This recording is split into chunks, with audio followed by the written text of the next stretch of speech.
नमस्कार। जय श्री राम। आज हम लोग सभी लॉकडाउन में है, तो इस समय सभी लोग अपने जो लॉकडाउन का समय है वो अपने अपने काम में लगाए हुए हैं, अपना अपना व्यक्तित्व विकास के लिए, अपना अपना कुछ उसमें नया करने के लिए उसमें लगे हुए हैं। तो ये मुश्किल, हमारे लिए मुश्किल घड़ी है और कुछ नया करने का भी घड़ी है।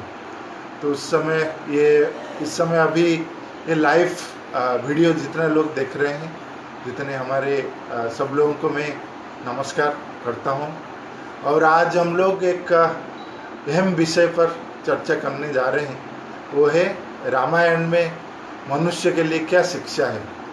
अपना जीवन अच्छा करने के लिए रामायण में हमको क्या शिक्षा मिल रहा है, उसके बारे में हम लोग आज कुछ विचार करने जा रहे हैं।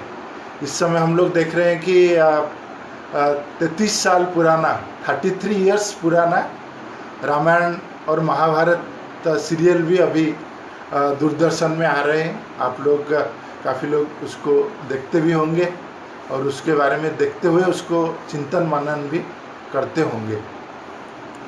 तो मैंने जब 87 में रामायण आया था, उस समय मैं 6-7 क्लास पढ़ रहा था। उस समय मैंने वो रामायण जो है वो सीरियल को, उसको थोड़ा मुझे अच्छा लग रहा था, इसलिए प्रेम के कारण उसको देखा। बीच में मेरा एक बार तबीयत खराब हो गया था, तो फिर एक बार मुझे वो बैठते बैठते रामायण देखने के लिए एक सुযোग मिला। तो मैंने उस समय थोड़ा, पहले तो बचपन में इतना समझ नहीं पा रहा था रामायण को, इसलिए उसको प्रेम में देखता था। इस बार थोड़ा उसको भक्ति के साथ देखा तो मुझे कुछ समझ में आया। और अभी जब लॉकडाउन के समय हम लोग हर दिन रामायण का 2-2 एपिसोड देख रहे हैं, तो मुझे लग रहा है कि रामायण का जो ज्ञान है वो थोड़ा थोड़ा, मुझे पूरा तो समझ में नहीं आ रहा है, थोड़ा थोड़ा मुझे समझ में आ रहा है। तो मुझे लग रहा है कि ये जो रामायण जो है, ये रामायण है प्रेम, भक्ति और ज्ञान, ये तीन का ये बहुत अच्छा समन्वय है। हम लोग देखते हैं कि जो रामायण है ये कोई माइथोलॉजी नहीं है। तो अंग्रेजों ने, बाकी लोगों ने बताया कि ये आपका माइथोलॉजी है, पुराण है, ये इतिहास नहीं है। तो ये बिल्कुल गलत है। हम लोग जानते हैं कि हमारा जो भारतवर्ष है वो बहुत पुराना है। तो इसीलिए ये जो रामायण है ये हमारा केवल माइथोलॉजी नहीं है, ये एक विश्व का पहला महाकाव्य है। विश्व का, भारत का नहीं। ये जो मानव संस्कृति का पहला महाकाव्य है विश्व का।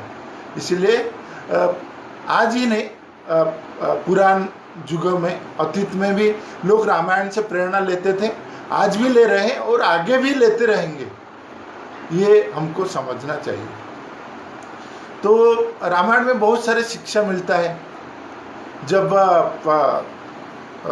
राम का वनवास हो जाता है और राम जी को वनवास से लौटाने के लिए भरत और गुरुदेव वशिष्ठ, सब लोग, सब माताएं, सब लोग जाते हैं कि राम जी को फिर लौटा के ले आएंगे अयोध्या में। तो वहाँ चित्रकूट में सब लोग निवास करते हैं। तो रात को जब राम जी और लक्ष्मण जी गुरु वशिष्ठ का सेवा करते हैं, पद सेवा करते हैं, तो उस समय जो वशिष्ठ महाराज उनको बोलते हैं, उस समय जब राम जी वनवास में आ गए तब महाराज दशरथ का भी निधन हो गया और ये सब घटना हो गया, तो सब लोग दुखी थे। तो वशिष्ठ बोलते हैं, गुरुदेव वशिष्ठ, कि राम, ये जो मिलना बिछड़ना या जन्म या मृत्यु या सुख या दुख, ये सब नियति का खेल है, ये मनुष्य के हाथ में नहीं है। तो राम पूछते हैं, गुरुदेव, तो मनुष्य के हाथ में क्या है? तो गुरुदेव बोलते हैं कि मनुष्य के हाथ में केवल उसका कर्म है। उसको अपना कर्म करते जाना है। जो अच्छा कर्म करते जाएगा तो उसको अच्छा फल मिलेगा। इसलिए मनुष्य के हाथ में कर्म है, वो कर्म के माध्यम से वो मनुष्य से भगवान भी बन सकता है, और कर्म के माध्यम से वो मनुष्य से पशु भी बन सकता है। इसलिए अच्छा कर्म करते जाओ, बाकी सब नियति के ऊपर छोड़ दो। ये भी हम लोग रामायण से सीखते हैं। जब भरत राम जी को बोलते हैं कि भैया आप चलिए अयोध्या में, तो राम जी बोलते हैं कि मुझे पितृ सत्य पालन करना है, इसलिए मैं नहीं जा पाऊंगा, क्योंकि ये मेरा धर्म है पितृ सत्य को पालन करना। तो भरत बोलते हैं कि भैया मैं तो आपका छोटा भाई हूँ, तो ऐसा करते हैं आप अयोध्या लौट जाइए और वहाँ आप राज्य संभालिए अयोध्या का, और मैं आपका छोटा भाई हूँ, इसलिए मैं आपके स्थान पे वनवास चला जाता हूँ, तो पितृ सत्य भी रह जाएगा और अयोध्या के लिए एक अच्छा राजा भी मिल जाएंगे। तो राम जी बोलते हैं कि भरत, ये जो धर्म का बात होता है ये पर्सनल होता है, अपना व्यक्तिगत होता है। तो सभी मनुष्य को, सभी प्राणी को अपना अपना धर्म खुद निभाना पड़ेगा। ये कोई एक्सचेंज करने वाला चीज़ नहीं है कि मेरा धर्म कोई और निभा देगा, मेरा उसका धर्म मैं निभा दूंगा, ऐसा नहीं हो सकता है। तो धर्म अपना व्यक्तिगत चीज़ होता है, इसलिए सबको अपना अपना धर्म खुद को निभाना पड़ेगा। ये भी हम लोग रामायण से सीखते हैं। जब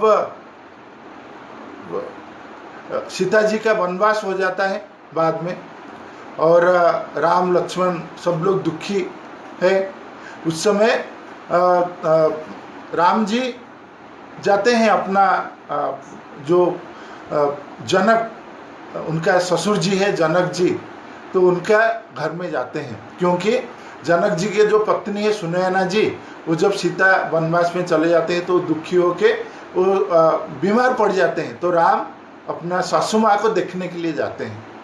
तो वहाँ जब लौटते हैं तो जनक महाराज बोलते हैं कि राम लक्ष्मण, मैं आपको आज जीवन का एक बड़ा शिक्षा देने वाला हूँ। तो राम जी पूछते हैं क्या है पिताजी?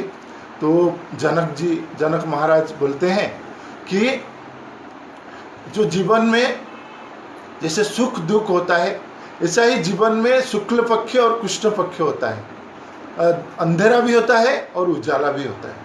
सबका जीवन में ये आने वाला है, किसका भी जीवन में हर समय सुखी सुख रहेगा या किसका जीवन में हर समय दुखी दुख रहेगा, ऐसा नहीं होता है। ये हर समय रोटेशन होता है।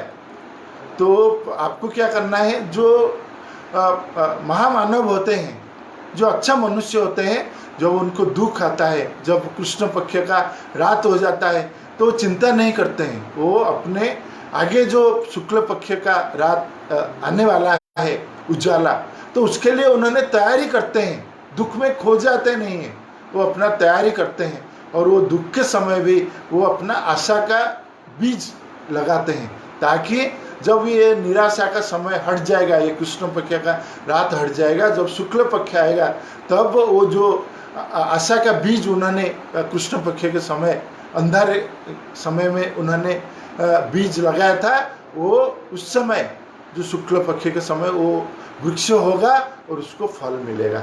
अगर हम लोग निराशा के समय, दुख के समय ऐसा ही रह जाएंगे, तो आगे हमको जो सुख का फल या सफलता का फल नहीं मिल पाएगा। ये भी हम लोग रामायण से सीखते हैं। ऐसे ही हम लोग देखते हैं रामायण के बहुत सारे पात्र हैं। हनुमान जी को लीजिए, तो हनुमान जी केवल बलवान नहीं है, रामायण में तो बहुत पात्र बलवान थे। हम लोग रावण को लेंगे, वो भी बलवान था। हमारा ये जो असुर था कुंभकर्ण, वो भी बलवान था। मेघनाथ, उसको तो 3 दिन परास्त करने के लिए 3 दिन युद्ध करना पड़ा लक्ष्मण जी को, तो वो कोई कम बलवान नहीं थे। तो ज्ञानी भी, रावण भी ज्ञानी था। तो ज्ञानी बलवान इतने हनुमान जी नहीं थे। हनुमान जी के पास और 2 अच्छा गुण था, वो था नम्रता और समर्पण भाव। देखिए हनुमान जी सब काम करते थे। वो जब लक्ष्मण जी मूर्छित हो गए, राम और लक्ष्मण, तो जब उनको मेघनाद ने नागफास से बांध लिया, तो वो नागफास से बचाने वाले कोई नहीं थे। तो हनुमान जाके गरुड़ जी को लाए और नागफास से बचाया प्रभु और लक्ष्मण जी को। जब लक्ष्मण जी को शक्ति भेद हो गया तो वो ही जाके मृत्यु संजीवनी लेके आए इतना दूर से, फिर वो लक्ष्मण जी को प्राण बचाए। जब सीता जी का कौन सीता जी को ठाप करेंगे, माने सीता जी को कौन ये करेंगे कि वो कहाँ है, तो कोई नहीं जा सकते थे इतने बड़े समुद्र लांघ के, तो हनुमान जी जाते हैं। तो बुद्धि शक्ति तो उनके पास है, लेकिन वो सब काम करते हैं, फिर भी वो खुद वो काम का जो सफलता वो खुद के ऊपर नहीं लेते हैं। वो हर समय बोलते हैं कि मैं प्रभु के एक छोटा सा सेवक हूँ, प्रभु जी मेरे ऊपर इतना कृपा किया इसलिए मैं ये सब काम कर पा रहा हूँ। ये है निष्काम कर्म। सब काम करना है, लेकिन अपना जो कर्ता का भाव मैं ही कर रहा हूँ, ये जो अहंकार अपने मन में नहीं लाना है। ये है रामायण से सबसे बड़ा शिक्षा जो हनुमान जी से हमको मिलता है। हर समय नम्र रहो, तभी आप बड़ा काम कर सकते हो। ऐसे हम लोग देखते हैं कि समर्पण भाव, हनुमान जी हर समय खुद को समर्पित कर दिया राम जी के ऊपर। मैंने राम जी के राम जी को अपना सब कुछ उन्होंने समर्पण कर दिया, इसलिए उनको कभी भी कोई विपत्ति नहीं आया। हनुमान जी को हर काम में उन्होंने सफलता उनको मिला। तो हमको भी मनुष्य जीवन में, हमको भी कार्यकर्ता के जीवन में ये नम्रता और समर्पण, ये दो भाव को हर समय अगर हम लोग रखेंगे तब जाके हमको हनुमान जी जैसा हमको भी सफलता मिलेगा। ऐसा ही हम लोग देखते हैं कि राम जी को सब लोग बोलते हैं कि आप भगवान हो, लक्ष्मण जी बोलते हैं कि भाई आप भगवान हो। जितने भी ऋषि मुनिया सब लोग मिलते हैं, सब लोग बोलते हैं कि राम जी आप भगवान हो, लेकिन राम जी कभी खुद को कहीं भी मैं भगवान हूँ ऐसा बताया नहीं, लेकिन उन्होंने भगवान जैसा सब काम करते गया, इसलिए हम लोग उनको भगवान माना। वो खुद अपने को भगवान बताया नहीं, फिर भी लोग उनको क्यों भगवान माने, इसलिए कि उन्होंने भगवान जैसे अपना सब काम किया। मनुष्य के नाते, साधारण मनुष्य के नाते उन्होंने अपना सभी काम करते थे, लेकिन वो उनका पीछे जो काम का जो भाव रहता था वो बहुत उत्तम होता था। जैसे कि हम लोग देखते हैं कि उनका जो मित्रता किन के साथ होता है, तो उनका मित्रता होता है सुग्रीव जी के साथ। जो बानर है उनको मित्र बनाते हैं। हम लोग बोलते हैं कि बानर जो होते हैं वो छोटा सा प्राणी है, लेकिन वो सुग्रीव जी को मित्रता में बांधते हैं। और किसको मित्र बनाते हैं? विभीषण जी को, जो असुर है उनको भी वो मित्र बनाते हैं। तो हम लोग रामायण से सीखते हैं भगवान जी से कि मित्र जो छोटा बड़ा नहीं होते हैं, हम लोग मित्रता जिनके साथ भी करेंगे वो मित्रता सही अर्थ में निभाना है। तो देखिए सुग्रीव जी को उन्होंने मित्र बनाया और बाली को परास्त किया। तो और कोई होता था तो वो जो बाली का राज्य था वो हड़प लेता था, लेकिन उन्होंने ऐसा नहीं किया, वो सुग्रीव जी को यहाँ राजा बना दिया। उन्होंने लंका में रावण को मारा और वो लंका सोना का था, लोग बोलते थे, तो वो सोना का लंका में भी वो राजा बन सकते थे, लेकिन उन्होंने राजा नहीं बना। उन्होंने वहाँ विभीषण जी को राज दे दिया। ये है भगवान जी का काम, ये है उनका सोच। ऐसे हम लोग देखते हैं कि उनका और कौन मित्र है? गुहक है, जो जंगल में एक सबर है, वो भी उनका मित्र है। और कौन मित्र है? केवट उनका मित्र है, जो केवट नाव लोगों को नाव में पार कराता है, वो भी भगवान जी का सबसे बड़ा भक्त और सबसे बड़ा मित्र है। तो ये जो जिनको हम लोग बोलते हैं कि ना ये नीच जाति के हैं, इनके हम लोग अच्छे बड़े हैं, हम लोग विद्वान हैं, हम लोग धनवान हैं, इसलिए ये समाज के जो तथाकथित नीच श्रेणी में लोग रहते हैं, तो कोई तो नीच नहीं होता है, लेकिन हम लोग जो सोचते हैं तो उनको भगवान ने अपने साथ लिया और उन्होंने रावण सब लोगों को मारा, लेकिन श्रेय किसको दिया? वानर लोगों को दिया।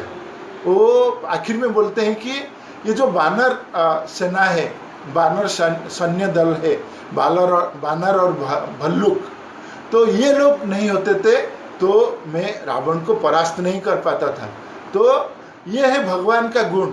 हम सब काम खुद करते हैं, लेकिन जो अपना भक्त होते हैं, जो अपने साथ होते हैं, उनको सब श्रेय देते हैं। इसलिए हम लोग राम जी को भगवान माना। वो खुद भगवान नहीं बताया, फिर भी हम लोगों ने इस कारण से हम लोग उनको भगवान माना।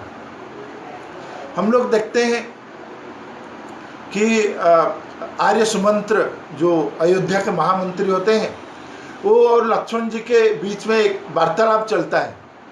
तो आर्य सुमंत्र बोलते हैं कि लक्ष्मण जी, आपका जो ये राम है, ये स्वयं विष्णु का अवतार है, और सीता जो है वो स्वयं महालक्ष्मी जी के अवतार है। तो फिर लक्ष्मण जी को ये समझ में नहीं आता है। तो वो जब राम जी को अकेले में पाते हैं तो पूछते हैं कि भैया मेरे आपको एक बात पूछना है। तो राम जी बताते, बोलिए। तो लक्ष्मण जी बोलते हैं कि भैया जो सुमंत्र महाराज है हमारा महामंत्री, वो बोलते थे कि आप स्वयं भगवान हैं। तो राम जी बोलते हैं कि लक्ष्मण, ये जो सुमंत्र आपको इतना ही बताया ना, और उससे आगे कुछ बताया? लक्ष्मण जी बोले, और आगे कुछ नहीं बताया। तो राम जी बताए कि तुम भी भगवान हो और आर्य सुमंत्र वो भी भगवान है। तो लक्ष्मण जी बोलते हैं कि भैया कैसे हम लोग भी भगवान हैं? तो राम जी समझाते हैं कि आप आकाश में सूर्यदेव को देखते हैं, और जमीन में बहुत सारे पात्र और बहुत सारे जहाँ जहाँ पानी होते हैं, आप लोग वहाँ भी सूर्य का किरण, सूर्य का प्रतिबिंब हम लोग देखते हैं।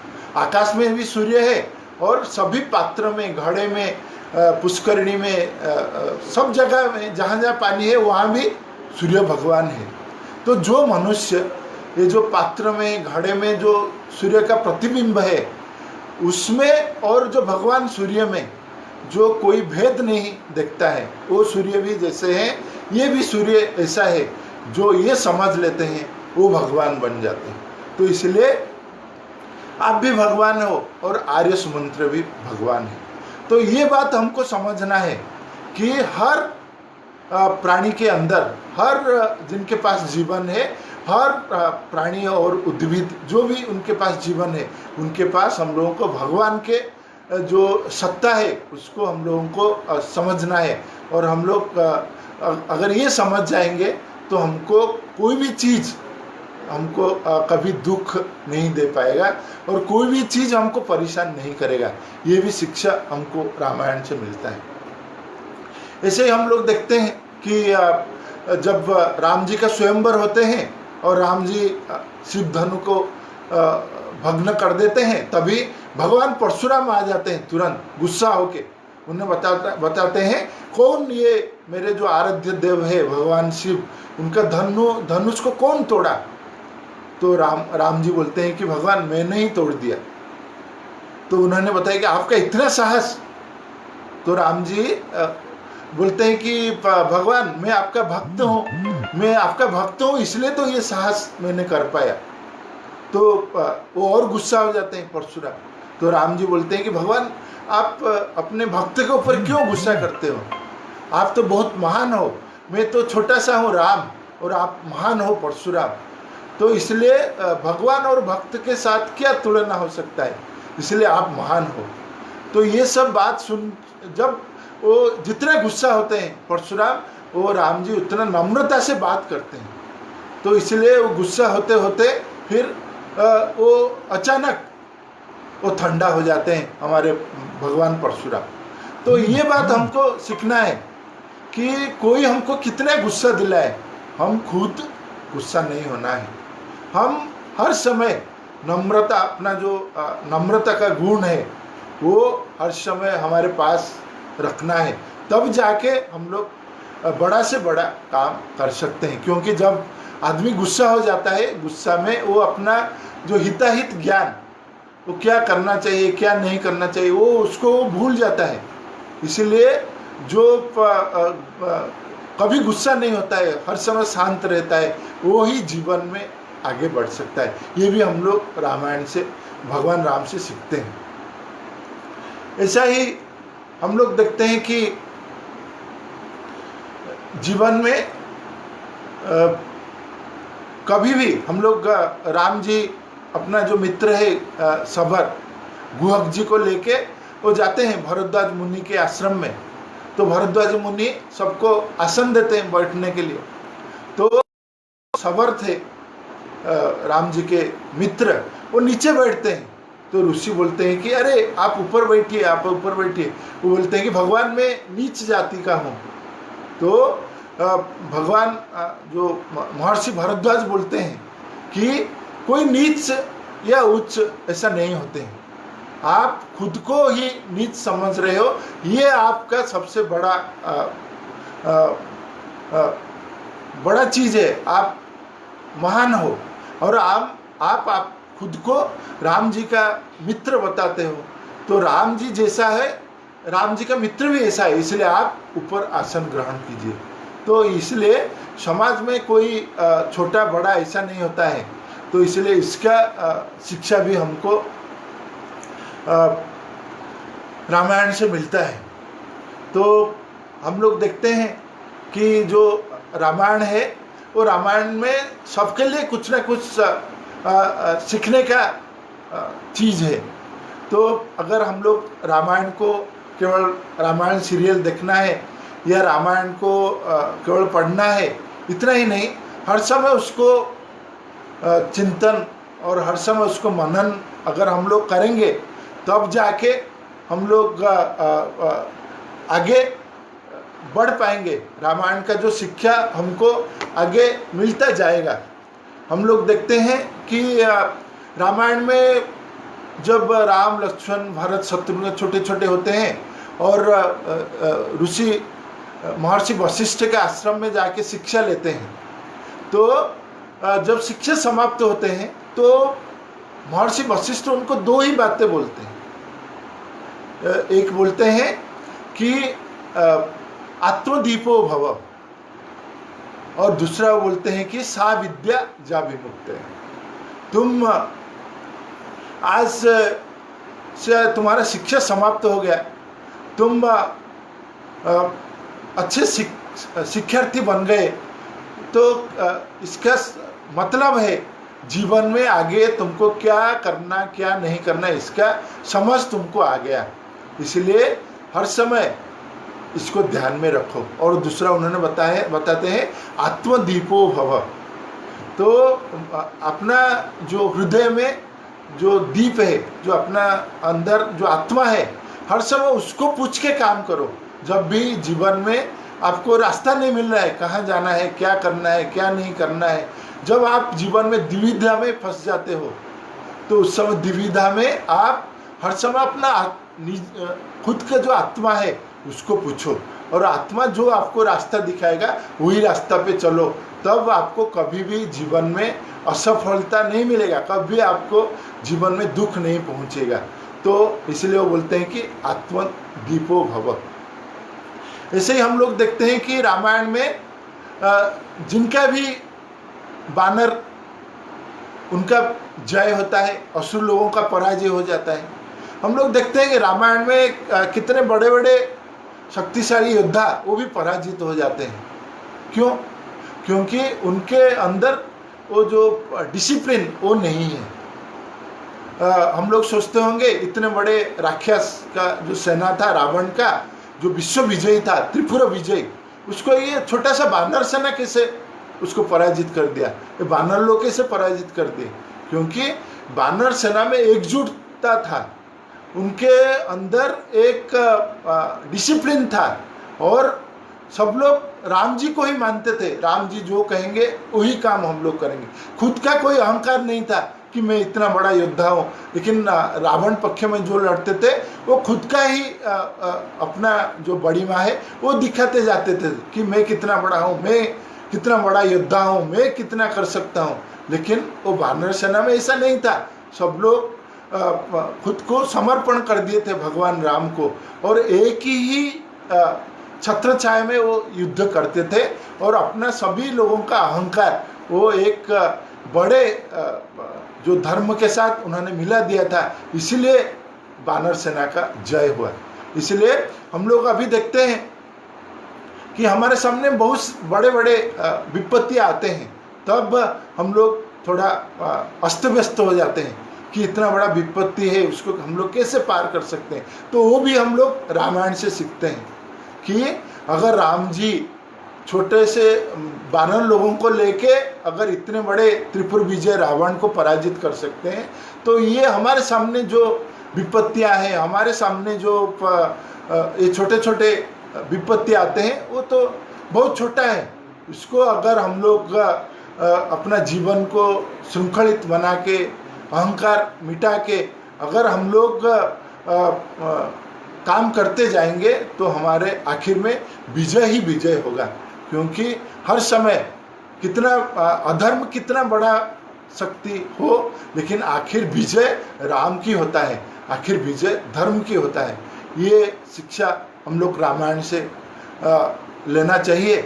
और मैं आपको और एक बात आप सबको कहूँगा कि आप लोग ये जो रामायण का जो अच्छा बात है, जो हम लोगों ने आज ये टॉपिक को भी रखा था कि हमारा जो लाइफ मिशन, जीवन में हम लोग कैसे आगे बढ़ना है, तो ये रामायण से अच्छा और जीवन के लिए अच्छा किताब, अच्छा ग्रंथ और कोई नहीं हो सकता है। तो इसलिए आप रामायण को पढ़िए, इतना ही नहीं, उसका सभी जो अच्छे अच्छे पात्र है उनको थोड़ा मनन करिए और उनसे सीखिए, तो हमारा जीवन अच्छा हो जाएगा और हमारा पूरा जो ये दुनिया है वो राममय हो जाएगा और हमारा ये जो विश्व है वो राम राज्य हो जाएगा।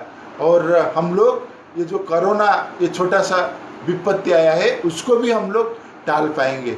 सबको बहुत बहुत धन्यवाद। जय श्री राम।